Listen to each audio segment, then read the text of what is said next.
Okay, thanks everybody for coming. We're here at Armstrong Elementary in Cottage Grove. My name is Amy Johnson. I'm the Metro East District Chair for the Minnesota chapter of the American Choral Directors Association, which I'll just refer to as ACDA of Minnesota from this point forward. And I'm really excited to be here today to present the ACE Award. So ACE, A-C-E, stands for Advocate for Choral Excellence. And this award was founded by our organization in 2008 to recognize groups or individuals who are supporting choral excellence in our state.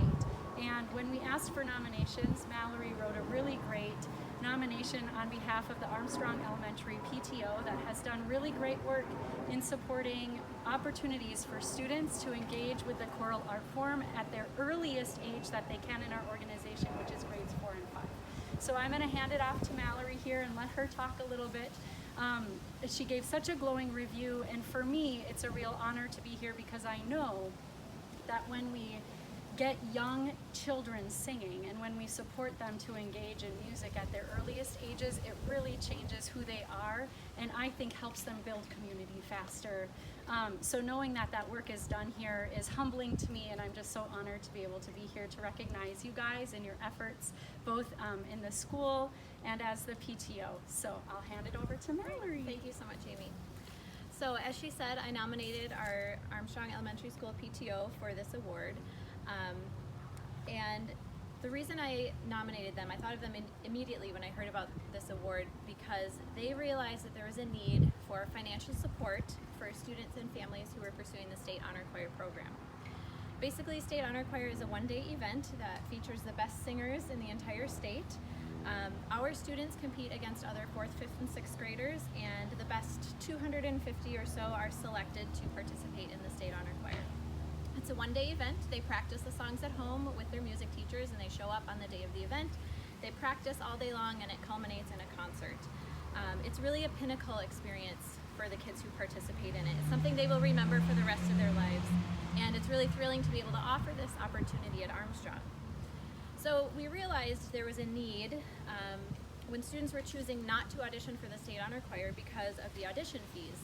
So as a parent, you might not want to pay that because you don't know if your child's even going to get in, or you might not be able to afford the audition fees. So our first goal was to eliminate the audition fees altogether so that anyone who wanted to audition from our school could do so for free. We began our efforts by hosting an annual bake sale at the Winter Choir Concert. The purpose of the bake sale was to raise funds for the audition fees. And the PTO helped in a few different ways. First, they gave me starter cash so that we could have a till and have change at the bake sale. They provided parent volunteers to staff the bake sale because I can't direct a concert and run a bake sale at the same time. And they provided me a place to hold the money, so like basically a bank account, so that we could use the money again when it came time to pay for the audition fees. The early years of the bake sale were so successful that we were able to cover 100% of the audition fees for every student who wanted to audition. This broke down a huge barrier and allowed students to be accepted into the honor choir who might not have even auditioned in the first place. We went from auditioning 1 student every year to auditioning 15. And out of those 15, anywhere between 4 and 8 would get accepted. So going from 1 student auditioning to 8 participating, I think it's clear that the bake sale was instrumental in creating this opportunity for our students. As the annual bake sales continued to see success, we eventually made enough money to cover not only the audition fees, but also the participation fees. So once you get selected for honor choir, there's other fees that you have to pay to participate: the cost of the music, the rental of the rehearsal hall, the t-shirt, the lunch, all of those things. One family I can think of found out that they were having some medical problems right when their daughter got accepted for the State Honor Choir.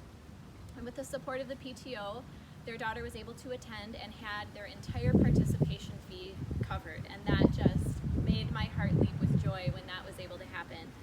That particular family went on to send another child to the State Honor Choir, and though they're not in elementary school anymore, I know they're still active members in community choirs and musical theater. The Armstrong PTO is so supportive of music in our school community that State Honor Choir has now become a line item in their budget. So every year, money is set aside to guarantee that every student who wants to audition may do so for free, and that students who get accepted may be able to participate no matter what. Thankfully, the state ACDA, the organization that Amy's representing, also saw this need, and they started a scholarship fund from the F. Melius Chris Johnson Endowment a few years ago. So between the FMC scholarship and our PTO support, we continue to send students to the State Honor Choir every year who otherwise might not have participated. So for these reasons, it is my honor and joy to present the Advocate for Choral Excellence Award to the Armstrong Elementary School Parent-Teacher Organization. Yay! Come on over, and maybe we'll just stagger ourselves first. Here, I'll hand this to you, Anna, and you could just wave at the camera, and I'll change it to a picture mode.